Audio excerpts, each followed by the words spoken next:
We met you in Bosnia in 1991. I was with the European Union Monitoring Mission. I do indeed remember. And what you said earlier in relation to coverage of that conflict, I remember meeting with Martin Bell, who wrote a book after he left, and he said that the BBC did not want to see bad images of Bosnia for the 6 o'clock news. That's it. It's okay on the They could possibly do it for the 9 o'clock. Yes, that's right. Have you a comment on that? I will start off by being cruel about Martin, who's an old friend of mine whom I last spoke to about 3 weeks ago. We had a joke in Bosnia that Martin is the only person who could send BBC reports without using verbs. And the report went like this: Sarajevo, dawn. Sniper's Alley, the dead. The cemetery, the morning, dusk. Martin Bell, BBC, Sarajevo. And this is what we call letting the pictures tell the story. I'm actually in favour of it, because I think one of the worst things about television, I'll come to your point in a minute, but one of the worst things about television is these happy flappy hands. I'm not using their hands like this. It's an RT2, I'm sorry, Johnny. At only time you can tell. And they keep telling you what you're looking at. You can see a dead body, or you can see a famine or a tsunami without the guy saying, here comes the wave. Look, what you've got from Martin there, and he told me the same story because I was hitching rides in his armoured vehicle, because the independent doesn't stretch to armoured vehicles. And it's okay at 9 o'clock when you can show a little bit of a body, but not at 6 because that's tea time. I mean, as if war works like that. You get killed at tea time sometimes in wars, as you all know away yourself. Martin's experience was very interesting because when he came to Amhici, where there'd been an extraordinary massacre of civilians, he and indeed the British UN officer who was in charge of that district of Bosnia was so outraged they felt that it was necessary to show some of the horror of what had happened. Whole roomfuls of men, women and children who had been burned to death, just lying bits, crisps all over the ground. And he put 2 corpses in the background. He lowered the lights of the camera a bit so you could see corpses behind him, but not with a sort of horror film effect. And he did get that out on the 9 o'clock news, but not on the 6. But again, you see, what he was doing, he argues, and I'm wrong about this to be fair, he thinks you should not show too many bodies. I think you should show, not constantly, but you should show everything. But his view was, he got out the fact that this was terrible. If you actually look at Martin's report now, which was excellent, had lots of verbs in it too, it's not, I don't think it gets across the horror in the way he hoped it would. It's too dark. That's it. But, what you brought up is exactly the situation I was explaining to you and John about the problems of that Basra. I think one of the reasons, of course, why you didn't want to show the Basra film is the Brits had done the injuries. It was our chaps who were doing it. So, had it been the Americans, it might have been a bit easier to persuade them that it wasn't terrible to show these pictures. Hi. I was just wondering, why do you think the internet is not being used more to show these images and tell these stories? I think the internet does have images. One of the interesting things, for example, now is that on the internet, newspapers are combing the internet for pictures from Iran, where there were no camera crews on the streets. Indeed, there weren't shortly after the election. I was in Iran for the June elections. I haven't gone back again since yet, but I will. For example, yesterday we had devastating images of a heavily armoured policeman beating a young Iranian girl with his truncheon. She was cowering in front of him. So these pictures are getting out. What's happening more and more, I think, to the detriment of us, quote, professionals, unquote, is that ordinary people are beginning to tell their own stories. What we saw this particularly, I think, in the case of the Gaza war, this outrageous war between 2008 and 2009, between the Israelis and civilians, but Israelis and Hamas, when Western journalists were banned from entering Gaza by the Israelis. They thought this would be very clever, because we had distant pictures while journalists stood in these preposterous flak jackets on little hills far from danger and told the world what's happening. But what they didn't realise, that with the exception of Al Jazeera, who had crews for both English and Arabic services, and were doing both sides, was that Palestinians, who were normally treated as stringers, part-time correspondents who might or might not be able to write passing English, suddenly were in great demand, and it suddenly turned out they could write rather good English, and they could speak rather well and passionately. And so suddenly you found that the Palestinians the people who were being bombarded and killed in large numbers could speak for themselves. Instead of having a reporter, deciding to do the 50-50, we mustn't take sides bit. Suddenly, the people who were suffering could speak on television because they were the only voices. We couldn't do it. I was actually in North America and decided I'm not covering this war because I only can cover a war if I can be in it, see the shells fall and the wounded and so on. But it was fascinating. Our own Australia, for example, in Gaza, who works for the Independent, his father was killed in an airstrike. And he wrote a most moving dispatch, which we put all over the front page, the death of my father. And suddenly, we had the people who were suffering writing their own story. This isn't the answer necessarily to your internet question, although many of our pictures were coming through the internet, because they were being taken, sometimes just on mobile phones. And that is a way in which the technology has actually got round the attempt to shut us, the media, up.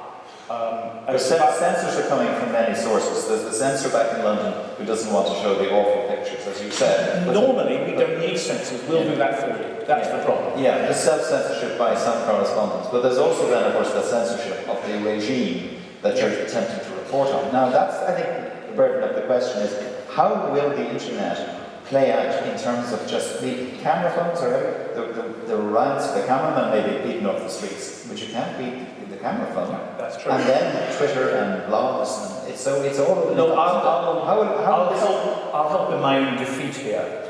When I was in Iran, I was going on the streets every day, and nobody interfered with me. And I kept going on the streets after we were allegedly banned from reporting on the streets of Iran. I only found out about that when I opened the pages of the Independent, found to my horror headline that said, "Robert Fisk breaks the laws of the Islamic Republic and continues to report from the streets." I mean, that's open and shut if anyone wants to arrest me and put me in an Islamic court, isn't it? Even the editor admits I'm a criminal, great. Well, he was right to do it in a way, but I wasn't even unaware at that time there was a law against it. But the point was that one night at about 3, I got called up by a man I'd never met before on my mobile phone. I actually have a Lebanese mobile phone. He works here and works in Iran. And he was calling me from Beirut. And he said, "Mr. Fisk, I don't know you, but I'm seeing images taken by mobile phone that there's been a massacre in Tehran University." And Bob here, who hates technology, even elevators break down, taxis, everything breaks down in Clemington. I said, "Look, I haven't seen these pictures, but I have to tell you that there's awful and rubbish and lies on the internet. I think I'd know about this if it happened. I was on the streets yesterday, I was going past the university, I didn't see anything like this." So the next morning, I decided, well, we'll just go drive past Tehran University in case there's something going on. It's completely quiet, students were walking in and out, no problem. And I said, well, I wanted to get a book of Persian poetry for a friend, and walked into one of the bookshops always surround universities on the other side of the street. And while I was in there, the guy on the cash desk said, "Mr. Robert, look," and there were all these riot police around the university, and students trying to climb out, and screaming and shouting, and big posters in English, as well as Farsi, saying there's been a massacre. Whoops. The guy was writing in Beirut. I managed to go over and talk to them for about 10 minutes before sort of pitch battles and stones. Haram the students who were throwing water bottles to keep the police away. This is back in Beirut. In fact, that night, the Revolutionary Guard had broken into the university, hunting for students, or perhaps people who were on the run from the police after demonstrating. And when they found them, they smashed all the computers in the computer laboratory, went into the dormitories and started shooting at the students and killing them. And their blood was on the floor. And that call from Beirut was absolutely spot on, and I got the story because I followed it up. Good example, I defeat myself, I hate technology and the internet emails, but the guy was right, it worked. And it was the students who were taking pictures of the blood on the dormitory floor, sending it out on the internet. This guy sees it in Beirut, he rings me in Tehran, I go around and it's all true. I have to admit, sorry. Yes. Yeah, sorry, Robert, your previous discourse kind of answered my question a little bit, but I'm just wondering if anything happens in the independent newspaper or independent news and media, will this really affect your platform? I'm going to lose my newspaper, aren't I? Well, look, we're all aware of all newspapers are in great danger at the moment. Not so much as they are in the United States, but in America the papers are rubbish anyway, in Britain they're not. I think American newspapers are dying because they're utterly boring, bland, will not take messages. British papers will, not just the Independent, Guardian, other papers. Look, at the moment it looks as if the Independent will survive. And I'd have to put it in perspective by saying that I've been working on British newspapers, the Times, and before that, God spare me, the Sunday Express. I've been working on newspapers for about 40 years now. And of those 40 years, I worked out the other day that 28 of them, I was informed by the management that the paper was about to close, whether it was the Times, whether it was the Independent or whatever. And I think 3 times on the Times I actually got my insurance papers. So I was that close to the Times closing, and then it didn't. I'm not trying to diminish the dangers to newspapers, but take everything with a certain grain of salt. Newspapers are always, by nature, on the edge of collapsing, but usually they don't. It's as simple as that. Some do. The Sunday Correspondent did, though I didn't think it was a very good paper, which was pretty. Sorry? The Irish Press Group. I can't hear you now. The Irish Press closed. Yes, it did, yeah. And that was a long and sorry story. I still know people who are waiting for their expenses paid from the Irish Press. We're all keeping our expenses up to date, by the way, just in case you want to know. No, I mean, obviously, from my point of view, I left the Times after Murdoch took it over, when I wrote a long report on the American, the captain of the USS Vincennes, an American destroyer in the Gulf, which shot down an Iranian airliner, which I believe is the reason for Lockerbie. I think the Iranians were behind it, not the Libyans, but that's another story. And I sent it to London, and for the first time in my career on the Times, it wasn't printed. Because the editorial was saying that this was obviously a suicide pilot, as opposed to an ordinary scheduled flight, which is what it was, full of civilian passengers, which was shot down by an American ship. That's why I went to the Independent. And on the Independent, I've had complete freedom to write what I like. And the reason I work for the paper and the rest of my life for it, I wouldn't do it if they weren't printing every word I wrote. And they do, and stand by me. And that's what every journalist, foreign correspondent wants. You won't get that on many other papers. So I want the Independent very much to survive, because I don't know. I know my colleagues well, and the pressures they come under from editors, from their own colleagues, and so on. It's a hard old grind. And when you get to a newspaper which will print what you write and stand by you loyally and things, I've actually had. And is not afraid to change what the front page might be about. Absolutely. And I'll give you an example of the Independent in action. This is not a publicity on behalf of Tony O'Reilly, it's a publicity on behalf of Robert Fisk. But I'll give you an example of what I mean. One time when the Israelis had destroyed a lot of civilian homes in Gaza, I wrote a pretty savage piece. And the duty editor called me back at 6 and said, "This is a bit mild for you, Bob. Don't you want to be a bit more angry?" I mean, that's a newspaper you want to work for. And so I hope it's nice, obviously. In view of the fact that the Iranian government has signed the non-proliferation treaty, in view of the fact that Mohammed al-Baradei, the director of the Atomic Agency that monitors these things, has said that he has never found any evidence to suggest that Iran are producing a nuclear weapon. Further to the fact that the CIA report of 2007 states very categorically that they had no evidence whatsoever of Iran trying to produce a nuclear weapon. No, the CIA report said that they didn't think there was any plan at the moment to produce nuclear weapons, and it would take 5 to 7 years if they intended to. But they said they had suspended work in 2002. Secondly, I would like you to comment upon the Goldstone report, which yesterday the American Senate was defeated by a margin of 10 to 1, I think. Of course. Which stated that it was grossly unfair to the Israelis when commenting and reporting upon the genocidal invasion of Gaza, which resulted in the deaths of 1,400 people, 450 children, roughly. That's it. Okay, look, let's start with Iran.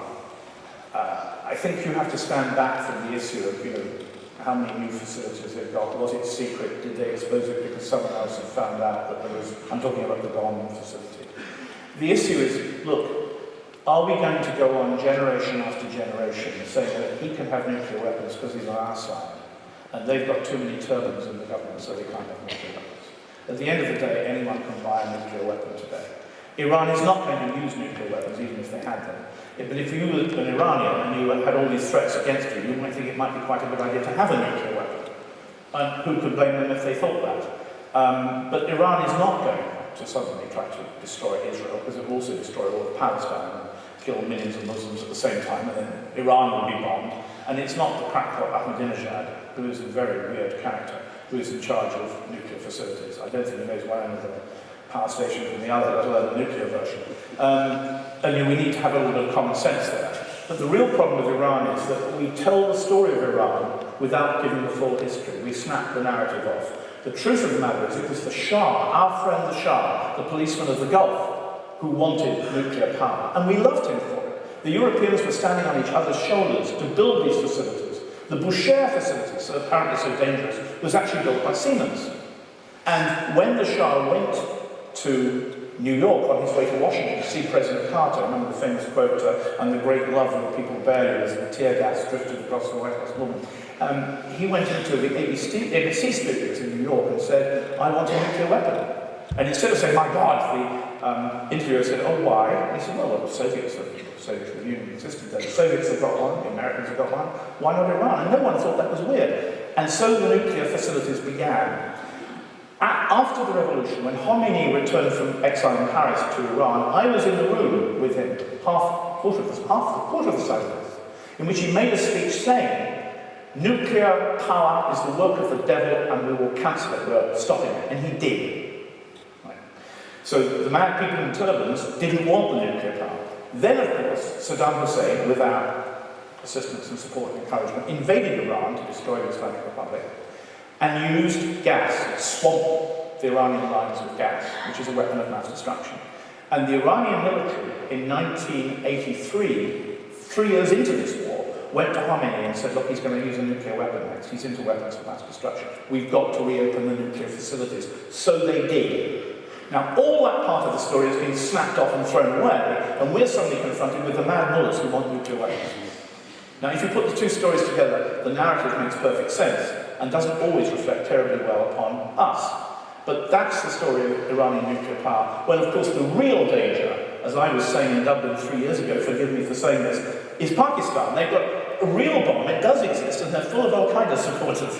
But no Iran. We're mesmerized by Iran, because I don't think that Israel is worried about Pakistan, but Israel is worried about Iran, so we have to keep looking at Iran, and that is the direction. Goldstone report. I met Richard Goldstone in The Hague when he was head of the Tribunal for War Crimes in ex-Yugoslavia. An honourable, decent, good guy. I actually discussed with him then whether he watched the Middle East and whether he was aware of what was going on. Actually, at the time, we were talking about Iraq as well, and gas warfare and so on. And what was particularly interesting was the way he said, look, war crimes occur everywhere. I am dealing with Yugoslavia. And I remember leaving him and thinking, if he ever has to deal with the Israeli-Arab dispute, he's going to be in hot water. And sure enough, he is. He actually came forward very bravely, I thought, on an Al Jazeera program, which I was watching in Beirut. He was in New York. And he said, look, the United States ambassador to the United Nations, who after all is the mouthpiece of Obama, says this report is flawed, but no one has told me what the flaws are. How can I reply? He said, I don't think anyone has read the report. It's more than 500 pages, and by the way, it is worth reading, you know. And I don't think Obama's read it all. He might, he's a bright guy, Obama, you know. He's not going to be any different to Bush in the end, but I think he's probably read much of it. But the fact of the matter is that America is not going to stand aside from Israel when Israel comes under attack, whatever it's done. I mean, as a disproportionate use of force in itself, in my view, is a crime. It's interesting, by the way, there were 13 Israelis who were killed. And this is a pretty anti-Hamas statement I'm going to make. Of the 13 Israelis killed, as opposed to the 1,300 Palestinians, 3 of them, of course, were killed by accident by their own soldiers. And 2 of them were not Jewish Israelis, they were Arab Israelis who were in the fields that come down from Nazareth, which even more diminishes the crime in the eyes of many Israelis, you see, but not, of course, publicly. But Hamas, actually, they were therefore responsible for the death of probably 8 Israelis, but they murdered 41 Palestinians whom they thought were collaborating. They may have been right. Some Palestinians were in prison in Gaza. The Israelis bombed the prison. They were pulled out wounded, put into the hospital, and Hamas went to the hospital and pulled them out and shot them in the corridors of the hospital in The Hague.